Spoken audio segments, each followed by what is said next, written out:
ఓం శ్రీ గురుభ్యో నమః. శ్రీ ఉషశ్రీ విరచిత సుందరకాండ పఠనం 5వ భాగం. సీత కోసం హనుమంతుడు అన్వేషణ కొనసాగిస్తున్నాడు. రావణాంతఃపురం, లతాగృహాలు, చిత్రమండపాలు, నిశామందిరాలు అన్నీ గాలించినా సీత జాడలేదు. సీత మరణించిందా అని కాసేపు నిర్వేదం చెందాడు. సీత కనిపించకపోతే నేను లంక నుండి కదలను అనుకుంటూ అశోకవనంలో ప్రవేశించాడు. సాలచూత నాగ అశోక తరుపంక్తులు అన్నీ ఫలపుష్పభరితములై నయననాసాతర్పణం చేస్తుంటే ఆ చెట్ల కొమ్మలపై రంగురంగుల పక్షులు గూళ్లలో కలద నిద్రతో కలస్వనాలతో కర్ణపర్వం చేస్తున్నాయి. హనుమంతుడు ఆ వనంలో ఒక కొమ్మ మీద నుండి ఒక కొమ్మ మీదకి, ఒక చెట్టు మీద నుండి మరొక చెట్టు మీదకి లంఘిస్తుంటే ఆ అలజడికి కొన్ని పక్షులు గాఢ నిద్రలోంచి మేల్కొని కలవరస్వనాలు చేశాయి. ఆ చెట్ల మీద పువ్వులు శరీరం నిండుగా హనుమంతుడు వసంతుని వలె ఉన్నాడు.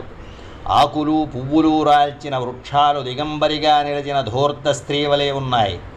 ఆ వనంలో చెట్ల గుంపుల నడుమ, లతా నికుంజాలలో, దిగుడుబావుల దగ్గర, తటాకాల సమీపాన, క్రీడా పర్వత గుహలలో, శిఖరాగ్రాలపై, సెలయేటి తిన్నెల మీద అంతటా అన్వేషించి వనమధ్యంలో ఉన్న మహోన్నత శింసుపా వృక్షం అధిరోహించాడు. అప్పటికి చంద్రుడు పడమటి కొండకు చేరుకున్నాడు. ఆ వెన్నెల వెల్లువలో అశోకవనం మరింత రమణీయంగా ఉంది. రామ వియోగ దుఃఖంలో ఉన్న సీతాదేవి లంకలో ఉంటే ఈ సమయంలో నదీ స్నానానికి వచ్చి ఇక్కడే సంధ్యను ఉపాసించాలి అనుకుంటూ నందనవనంలా, చైత్రరథ వనంలా ఉన్న ఉద్యానవనాన్ని తిలకిస్తున్నాడు హనుమంతుడు. వనస్థలి అంతా రంగురంగుల పూలతో నక్షత్ర శోభిత గగనతలం వలె ఉంది. ఆ శింసుపా వృక్షానికి అల్లంత దూరంలో కైలాసగిరి వలె తెల్లగా పగడాలు పొదిగిన బంగారు మెట్లతో మహాప్రాసాదం కనిపించింది. ఆ సౌధ సమీపంలో వృక్షం కింద ఒక స్త్రీమూర్తి ఉపవాస కృషీభూత దేహంతో శుక్లపక్ష ప్రారంభవేళ చంద్రరేఖ వలె దీనవదనంతో మూసిన వనం అవగుంఠనంగా చిరిగిన పీదవసనం ధరించిన బంకంలోని పద్మంలా ఉన్న నారీమణి కనిపించింది. దుఃఖసాగరంలో ఉన్న నారీరత్నాన్ని పరివేష్టించి రాక్షసగణం ఉన్నది. జడగట్టిన వేణి మృందుగు ఉరాలి నల్ల త్రాచువలే కనిపిస్తున్నది. ఆ కృషీభూత గాత్రను చూచిన హనుమంతునికి కొంతకాలం క్రితం రావణుడు గగనవీధిని కొనిపోతున్న స్త్రీమూర్తి స్ఫురణకు వచ్చి ఈ సాధ్వీమణి సీతాదేవి అయి ఉండాలి అనుకున్నాడు. నియమవ్రత పరాయణయై తపస్విలా ఉంది. భయంతో గాలి విడిచే భుజంగ వధువులా, నిట్టూర్పులు విడుస్తూ శోకధూమావృతమైన అగ్నిలా ఉంది. భ్రష్ట సిద్ధిలా, కలుషిత బుద్ధివలే, విద్యాపవాద దూషిత కీర్తిలా ఉన్న ఆమె చుట్టూ భీకర రాక్షస స్త్రీగణం. శరీరమంతా దుమ్ము కొట్టుకొని అలంకారరహితంగా ఉన్న నారీమణి కాలమేఘాచ్ఛాదితమైన చంద్రబింబంలా కనిపించింది. ఆమ్నాయ సంయోగం లేక శిథిలమైన విద్యవలే, అనర్థద్యోతకంగా సంస్కార శూన్యమైన వాక్కువలే ఉన్నది. చూస్తున్నాడు హనుమంతుడు తదేక దీక్షతో. రామచంద్రుడు సీతాస్వరూపాన్ని వర్ణించిన తీరు అంతా కనిపిస్తున్నది.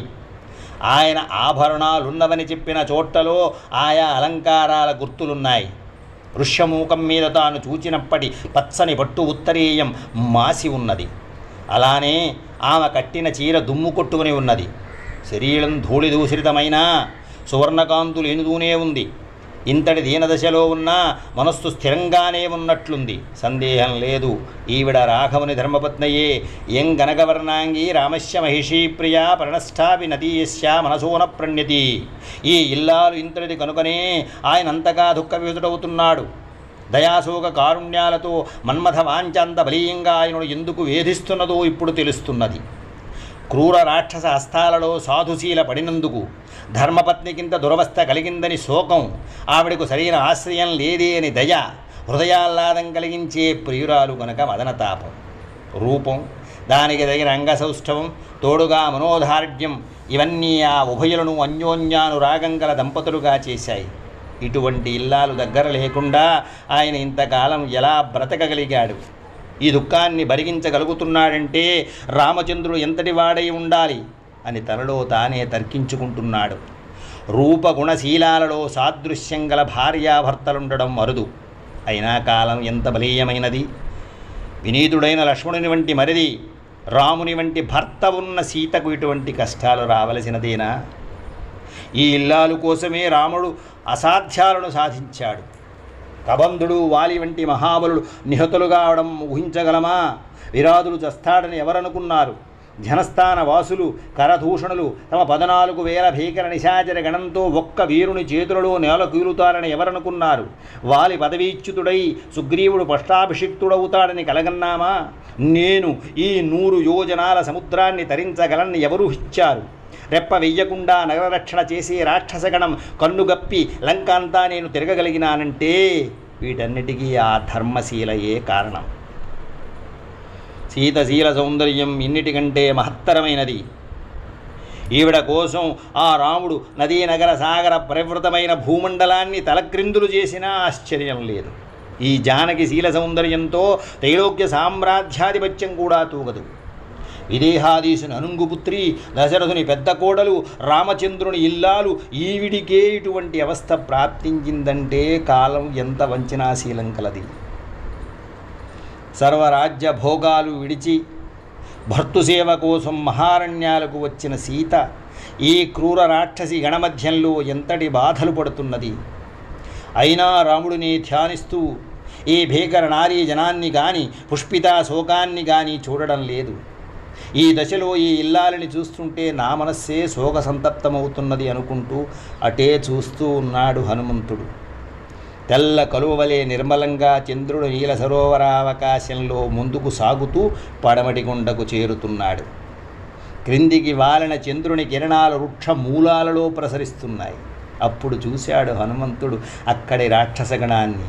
ఏకాక్షి, ఏకకర్ణ, శంకుకర్ణ, కర్ణశూన్య, దస్తకేశ, శూన్యకేశ, కేశకంబళ, దీర్ఘలలాటకర్ణ, అంభూష్ట, అంబాస్య, లంబజానుజ, కుబ్జ, వామన, కరాళ, పింగాక్ష, అలా వారి వారి వికృతాకారాలకు సరిపడే నామాలతో కొందరు ఏనుగు పెదవులు, గుర్రపు పాదాలు, గాడిద చెవులు, ఆవు చెవులు, అడ్డంగా తిరిగిన ముక్కులు, పొడుగు సాగిన ముక్కులు, తొండపు ముక్కులు, ముక్కులే లేనివారు, పొడవైన మెడలు, మెడలు లేని తలలు, కుంభసదృశ ఉదరాలు కొన్ని, కనుపించని బొట్టలు కొన్ని, అతి విశాల ముఖాలు కొన్ని, పెద్ద పెద్ద కళ్ళతో భయంకర ముఖాలు కొన్ని, కొన్ని బాగా పొడవుగా సాగిన నాలుకలతో కొందరు, కొన్ని గొర్రె ముఖాలు, మరికొన్ని గాడిద ముఖాలు, కొందరి జుట్టు దుమ్ము రంగుతో ఉంది. అందరి చేతులలో శూలాలు, ముద్గరాలు ఉన్నాయి. మరొక చేతిలో పానపాత్రలు, ఎదురుగా మాంసభోజనాలు, రక్తం నంజుకుంటూ మాంసఖండాలు ఆరగించే ఆ రాక్షస స్త్రీ జన దర్శనంతో హనుమంతుని గుండె జలధరించింది. ఈ రాక్షస మధ్యంలో జానకి కాంతిహీనమైన నక్షత్రం భూమిపై పడినట్లుంది. మంద నుండి తప్పిపోయిన సింహం ఎదురపడ్డ గజవధూలా ఉంది. శరన్మేఘంలో ఉన్న చంద్రరేఖలా ఉన్నదామి. మూర్తీభవించిన శోకతప్తలా, ఉత్తారంగా లేచిన దుఃఖతరంగంలా ఉన్నది. జానకి దర్శనంతో హనుమంతుని కన్నులు అశ్రుపూరితాలయ్యాయి. రామలక్ష్మణులకు మనసా నమస్కరించాడు. తెలతెలవారనున్నది. తూర్పు దిక్కులో ఉషోరాగాలకు అంకురార్పణ అయింది. ఆ సమయంలో రావణాంతఃపురం నుండి వేదధ్వని వినవచ్చింది. షడంగ వేద విధులైన బ్రహ్మరాక్షసుల వేదఘోషతో మంగళవాద్యాలు సాగుతున్నాయి. అది రాక్షసేశ్వరునికి మేలుకొలుపు. లంకేశ్వరుడు కన్నులు తెరిచాడు.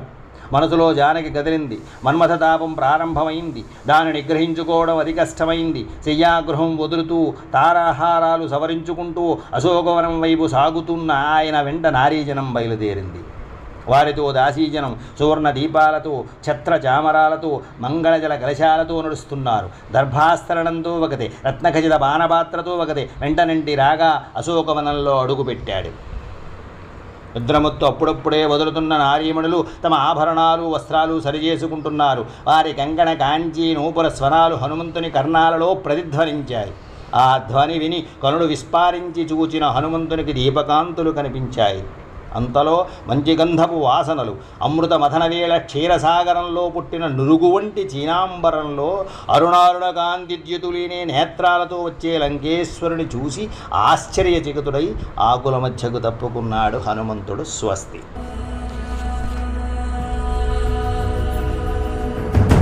రాత్రిపై సంతతి కొరకై అహోరాత్రములు తపస్సు చేసే కేసరి కేసరి కుల సతి కడుపు పట్టగా